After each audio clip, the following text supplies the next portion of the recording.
talking about your strategies and all the capabilities, building all your hopes and dreams and all the possibilities. It ain't rocket surgery, but maybe it is. Oh, come on down, we're gonna sit around, we're gonna get into your business.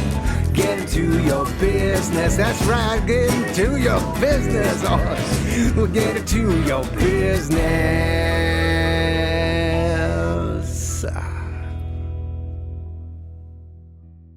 Welcome to the Small Business Miracles Podcast. My name is Jeff Randolph. This small business podcast is brought to you by EAG Advertising and Marketing. We're going to talk about marketing. We're also here to celebrate entrepreneurs. Theo, what's happening? Hey, about to have a celebration. The celebration is, so in Kansas City, lots of soccer games going on, which is amazing, lots of fun. I'm here in my very bright orange so that everyone knows exactly where I am. So helping support the Netherlands. So that's my thing today. Who are you excited to see? Or are you just excited to see like fandom in Kansas City? There you go. I'm enjoying the nostalgia, the stories that's coming out, everyone having a great time, finding out that, some people love our city. And everybody, we're happy to have you here. Thank you for being here. Right. And speaking of thank you for being here, we have a guest with us. Yes. Are you ready to do an intro here? I'm excited about this one. I know you are because you guys go kind of way back. And by way back, it may not be that many months, but there's some amount of time there. And so let me bring her into the conversation. Eileen Weir, Development Executive at Centric. Welcome to the show. Thank you. I'm very excited to be here. Yeah, we're happy to have you. And I'll dive right in because Centric, I've seen names around on buildings and cranes and whatnot. So tell us all about if for those people who don't know, what is Centric? What do you do? Well, we've got a big, huge crane right out your window here at 1818 Main Street. So we get to see that from our office every day, which is really exciting. Very visible, right next door. Yeah, right next door, right here in the heart of the crossroads. So that's really fun. We are a general contractor, so we do all types of commercial construction in and around Kansas City. The company was founded in 2010, so we just had a big celebration for our 16th birthday. We thought that was a really special milestone to our Sweet 16. That's right. Did you theme it to driving party and stuff? We did. We had fun with it. We had a lot of our members of our team who are in leadership send in pictures of themselves when they were 16, and we put that on our Instagram and LinkedIn and website, so we had some fun with that. We kind of like to do things that are maybe a little bit unexpected. Everybody celebrates the big milestones like 10 and 20, but we thought 16 was kind of fun. We do all kinds of commercial construction. Really started with doing office TIs back when the company started, and that has expanded into we still do a lot of that type of thing. We like to do a lot of historic renovation of buildings in Kansas City. So we've been honored to participate in a lot of those really fun and iconic projects. And generally our business has been in the Kansas City metropolitan area. We call that maybe 100 miles from the center of Kansas City. But now we are starting over the last few years to travel outside of the Kansas City area with some clients and get our feet wet in what it's like to do business out of town. Elsewhere. And those are, so what it sounds like is those are clients that you already had. And it's like, we like you so much. We'd like you to go work over here for us. Precisely. Yeah. So Chicken and Pickle is one of those. Through our relationship with Chicken and Pickle, we got introduced to Cooper's Hawk. So we've been doing some of those outside of the Kansas City metropolitan area. And some car dealers, and we're exploring some work down in Northwest Arkansas. Okay. So, we're spreading our wings a little bit now that we're 16. Now that you can drive. That's right. It makes it a lot easier. Anywhere you need to go. I guess it does take a 16-year. Well, and congratulations on that. I wonder if you could talk about your ideal client profile. Like who are you the hero for? So we really consider ourselves very entrepreneurial, not only just because that's how our business was founded, but that's really our spirit. And we like to work with people who have that entrepreneurial mindset as well. We say we work with established and experienced developers and owners But we also appreciate people who are startups. And so our motto really is we build cool places to live, work, and play. So we love to be involved with projects that are unique destination type places, or, as I said, like, an iconic building in Kansas City that we're all familiar with, and helping bring those places back to life. And do you write that into a contract then, so that if you open a Chicken and Pickle, you're the first ones on the court, or I don't know. A Cooper's Hawk? We do tend to celebrate those grand openings and the ribbon cuttings for sure. As well, you should. As well, we should. And we do all sorts of projects. Some of them are not the most design forward, I would say, but they're certainly very important to communities, industrial projects, and certainly municipal projects and those types of things. But the ones that we really love doing and we feel like we've become pretty well known for are things that really have an impact on the community. Yeah, and really leave a lasting mark. Make the community a better place than you found it before. Exactly. A wonderful thing to do. Good job with those clients. You're starting to do some projects outside of town. You're starting to move to different states. What is next for Centric? Is it more of same, more expansion, more geography? What are we looking at? Yeah, definitely more geography. We're definitely trying to make our mark down in Northwest Arkansas. We've spent the last couple of years doing a lot of research down there and getting to know that community, and feel that's a really good fit for us. And they seem to have in demand the types of things that we are good at doing and that we enjoy doing. So we definitely have that on the horizon in the not too distant future. And then continued expansion in the Kansas City metropolitan area as well, and nationwide. We're focusing, in addition to what we are already doing, we've put more of a focus on hospitality this year. And when we say hospitality, we mean hotels, restaurants that sort of have an experience with them, like Chicken and Pickle or Cooper's Hawk are some good examples. But some of our other clients, are Q39 and Char Bar, and places that people go to not just to eat but to have fun and to have some celebrations. We also do a lot of country club work in the Kansas City area, so we're looking for maybe opportunities there, just sort of parlay that into other types of entertainment and luxury sort of products. Automotive is also a big sector for us that we're really focusing on. This year is expanding our automotive business. We do a lot of car dealerships.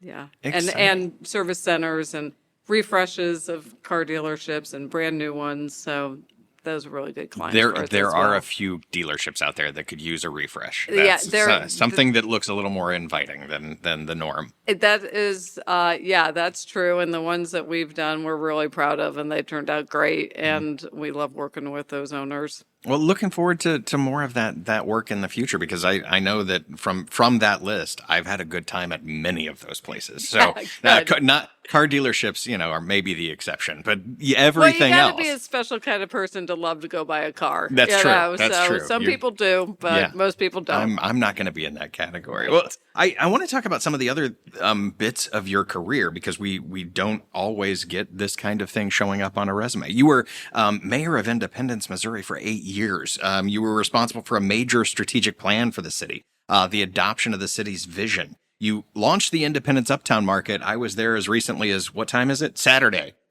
I was there. What started you down that path? How did you get there? Yeah, it's I really say it started in my childhood. My dad's career was in downtown redevelopment, and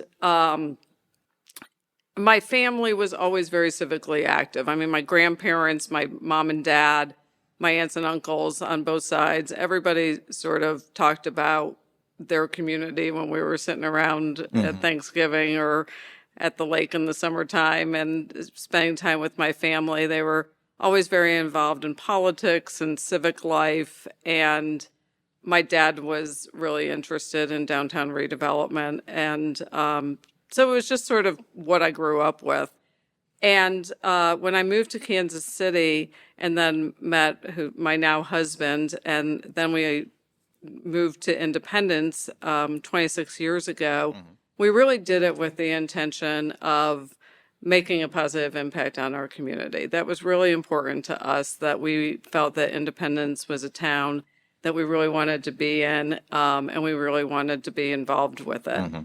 And we were and continue to be in many, many ways. And I kind of say about politics, it's like a stray dog. You don't find it, it finds you. It finds you. I wondered, yeah. And because I was involved and my husband was involved and his family had been in Independence or has been in Independence for several generations, we were, we just had the opportunity to be invited to participate in a lot of things. And that led me to politics. And I really said I was looking for somebody to support as a candidate. And, ultimately you have to look yourself in the mirror and say, well, maybe it needs to be me. And so in 2012, I ran for city council and won. And then 2 years later, the mayor's seat was open. And so I vacated my council seat to run for mayor and ran and won and served 2 terms. And it was absolutely the greatest job I've ever had. Really? Okay. I absolutely loved it. But my focus was always on economic development and community development and bringing investments and amenities to our community. Well, and let me just say first, thank you. Thank you for that. We really do appreciate that. I think a lot of times where even if you have that sort of I like to be a participant in my community, then you go, hey, I'll sign up for that water cleanup day or something. And it doesn't usually end up in, I'm running for a city council seat. Yeah. Like there's a special kind of thought process that goes on behind that where you say, sometimes it's got to be me. And you went there and never looked back. And I would say that Mayor Barnes really inspired me when she was mayor of Kansas City. And we lived in Kansas City when she was mayor. And during her term, we moved. And I didn't say, gosh, I want to do that someday, but she really inspired me with the way that she conducted herself as mayor and what she did for downtown Kansas City. It was just incredible at a time when it really needed that kind of strong leadership. And she just was such a visionary and continues to be such a powerful and important person in our community. Yeah. So she really inspired me a lot. Well, as you look back at that body of work for Independence, is there something that you are the most proud of? That's a really hard question. I get that a lot. Obviously, the Uptown Market was one that was very visible. And why I'm so proud of that is because the whole community really came together to make that happen. Yeah. We traveled to Bentonville, Arkansas. We took a busload of people from Independence that was organized partially by me in the city and partially by our Chamber of Commerce and said, let's just go to this community and visit and see what they're doing and see what ideas we can come back with. And by the time we went down on that trip, I think we stayed over one night and came back. And so there was, 30 or 40 people on that trip.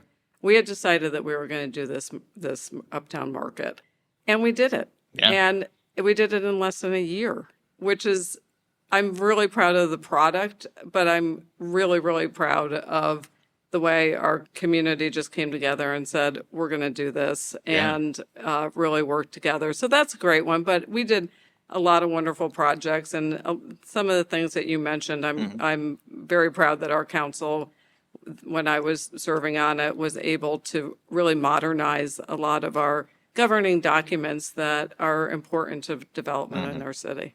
Yeah, because it's not just about, even if thinking about strategic planning and vision kind of things. You may have a vision, but it isn't just you and your strength that gets that through. You need buy-in. You need to make sure everybody is on the same page. I can only imagine what kind of work that took to be able to make that happen. Yeah, it took a lot of work, and we created special task force of citizens to help us with that. We hired consultants. And it is definitely a process of getting input and listening to the community, and then really everybody just giving it the stamp of approval. So that meant our planning commission, the city council, our economic development corporation, the school districts had input into it. So when it's all said and done, this is everybody's plan. Yeah, it's not just coming out of the third floor of City Hall. Right. Now, and which, is one of the keys to success in making that happen. So again, thank you for all that you've done, and congratulations on all the success. Yeah, thanks. I want to go back even further on your resume because, how do you not? You manage public information and public relations for the Kansas City Chiefs. That's Kansas City's local NFL team. For anybody who's not yet up to speed on these things, that's also not something you see on everyone's resume. What was going on? So that's a really, sort of Cinderella story, I guess you would say. I grew up in upstate New York, and I went to college at Lemoyne College in Syracuse, New York. Go Dolphins. They just got their D1. Good shout out. Yeah, good shout exactly. And then after college, I really didn't have a plan. So I ended up in Gettysburg, Pennsylvania, working. My aunt and uncle owned a bed and breakfast there, and I worked for them, and I worked in a restaurant in Gettysburg, Pennsylvania, and that's where I met Bob Moore, who was the PR director for the Kansas City Chiefs. Okay. So he came to Kansas City in 1989 with Marty Schottenheimer and Carl Peterson and led the PR department. But he had friends in Gettysburg, and so he and I just happened to meet, and then in 1992, he called me and offered me a job with the Chiefs. And I had never been west of Buffalo, New York. This was the move. This was the move. Okay. It was, my family had no idea where in the world I was headed. And so I came to Kansas City and started working for the Chiefs in their PR department. And I did that for almost 8 years. Yeah. And, moved on to other things, but yeah, it was an incredible experience. And it was one of those things that I really didn't give it much thought. I was like, well, I'm really not doing anything, so I may as well just go and I might as well work for the Chiefs. Yeah, go work for the Chiefs. There were some superstars, of course. Yes. For sure. And I started in 92, and 93 was really the big year. Yeah, that's when we got Joe Montana and Marcus Allen, and that was really the turning point. But of course, we had Derek Thomas and Neil Smith, and we had some great, great, great players. Kevin Ross. The list goes on and on. And yeah, it was an incredible experience. I was very young and didn't know what I was really doing, but I have had a tremendous mentor and Bob, who's still, a very dear, close friend of mine. And of course, Lamar was around.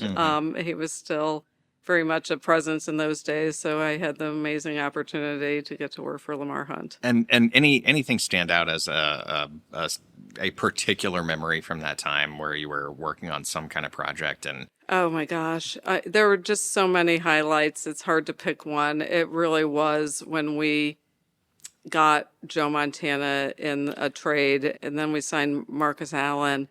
Just the national attention that all of a sudden Kansas City was getting. Our job changed. And that was my second year at the Chiefs. But as a publicist, our job was to try to get people to pay attention to us.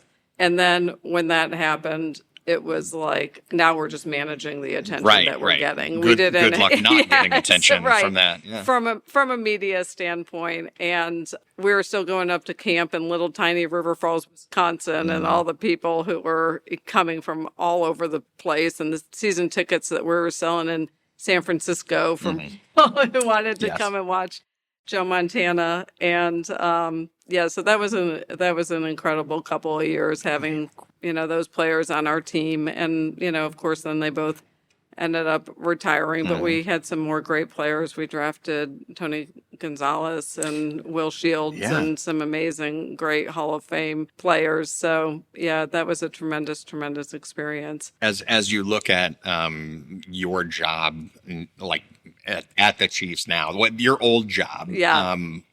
And think about what that must be like. Any desire to go do that again, or Absolutely zero desire to Zero go do desire that. to do. Go do that again.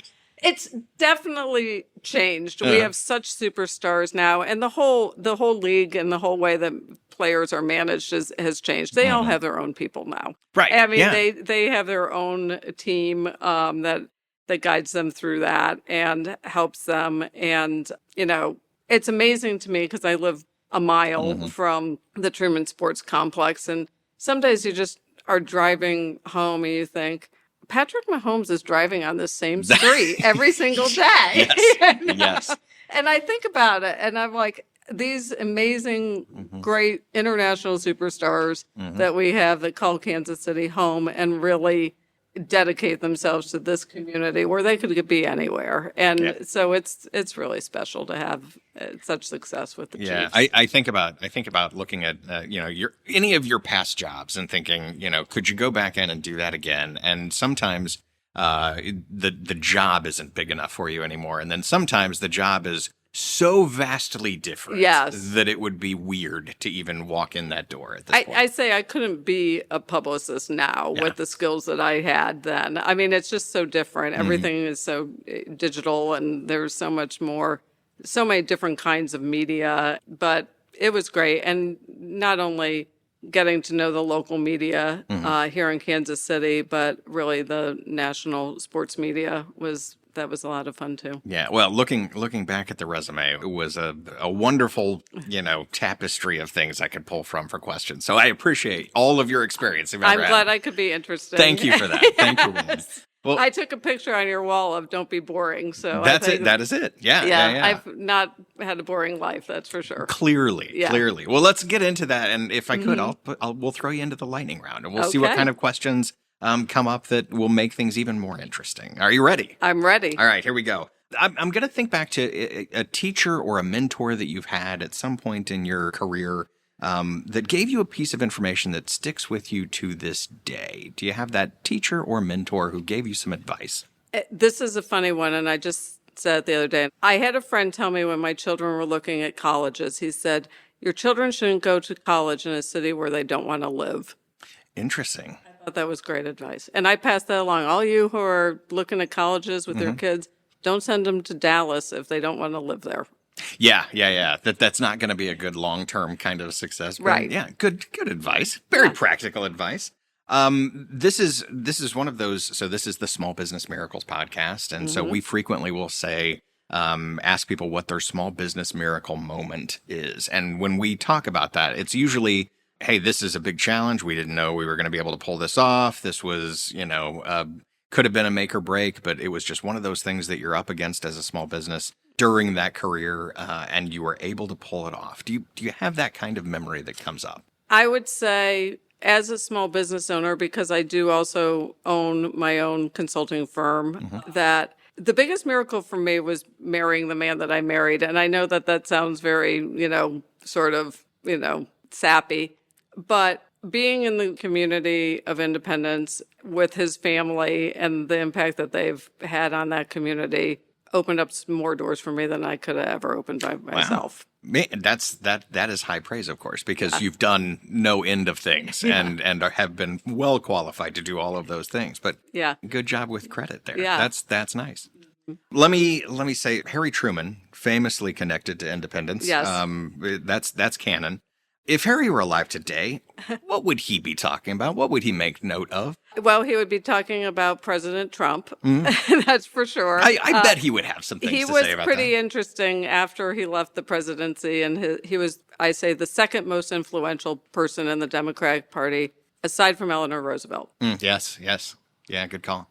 So he would be talking about the president and making lots of comments there.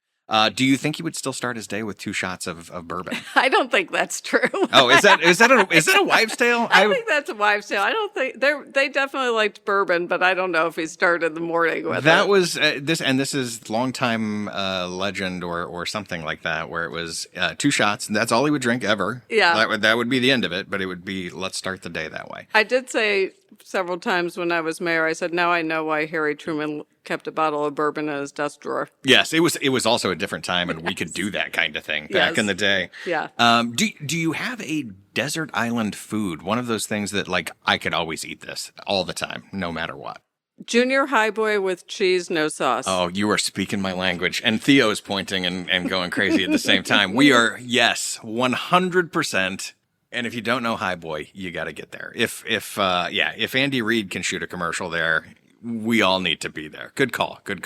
I actually had a question here that I was going to ask about a favorite restaurant in Independence, but did we just answer that? Is that also the answer, or would you say something else? Well, I have a lot of favorites. Highboy definitely is one of them. Salvatore's on 40 Highway is, people call it my clubhouse. That's where I hang out, normally in the wintertime because it's so cozy.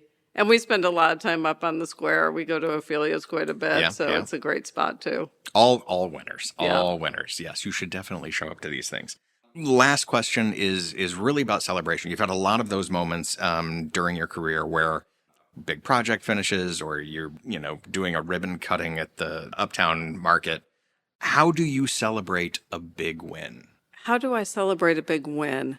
Well, I do like to post on Instagram, so I do like to share things that I think are, and LinkedIn, but mostly on Instagram, because I think that that's where people look for things that are fun.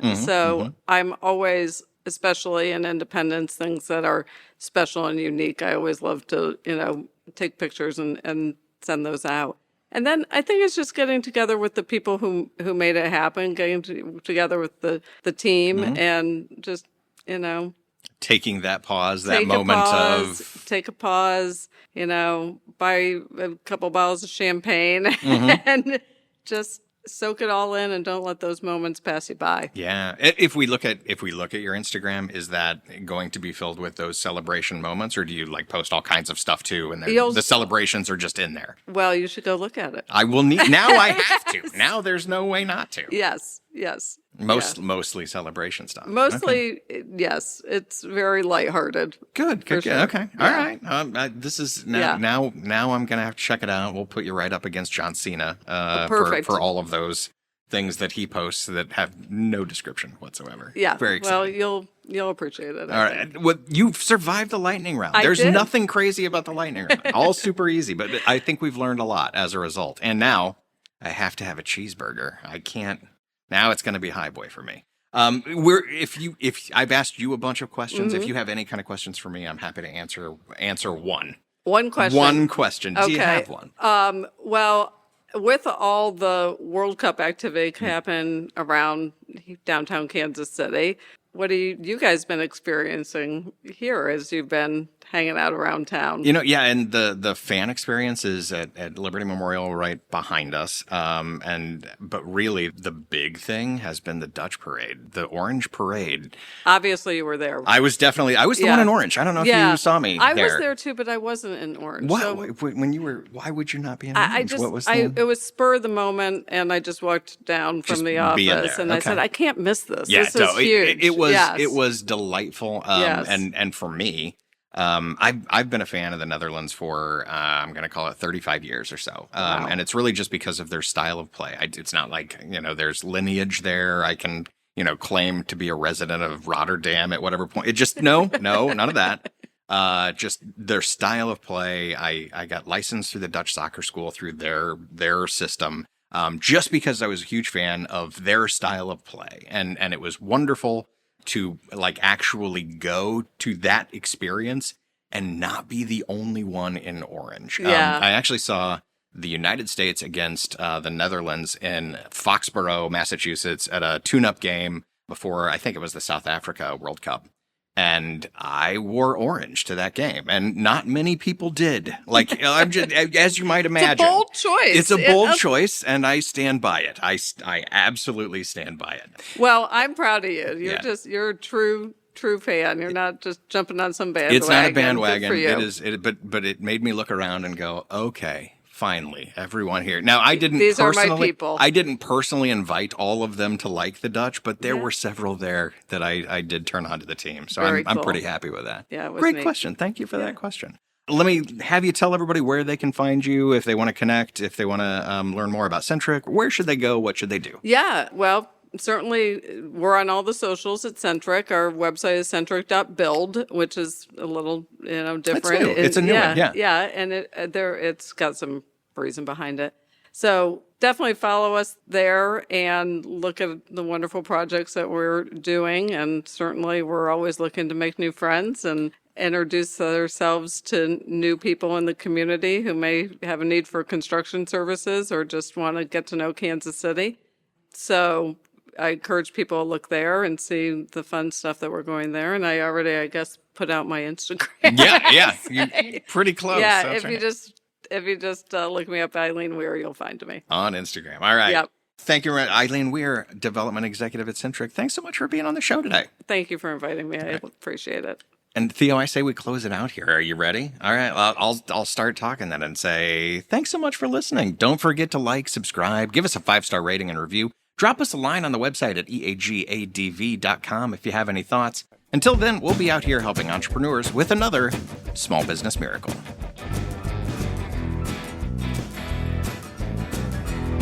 All right. Talking about the strategies and all the capabilities, building all your hopes and dreams and all the possibilities. It ain't rocket surgery, but maybe it is. Oh, come on down, we're gonna sit around, we're gonna get into your business. Get into your business, that's right, get into your business. Oh, we'll get into your business.